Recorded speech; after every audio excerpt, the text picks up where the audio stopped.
instructor na ordinary lamang.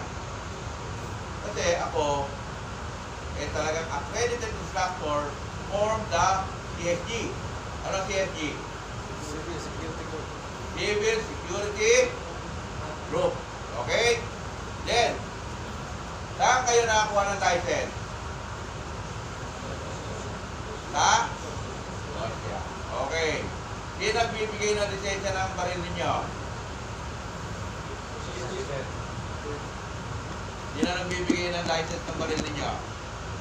Para registration yung ginagamit. Alam, hindi. Okay. Firearms Explosive Office. FEO. Nakaintindihan ba tayo? Okay. Dapat alamin nyo yan.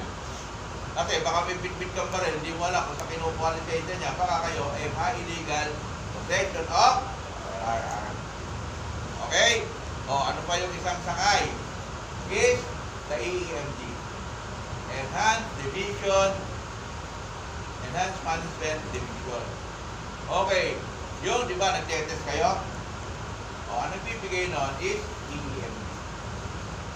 Enhanced Education Management Division. O, yung isa naman, hindi nyo naman kinukuha yun.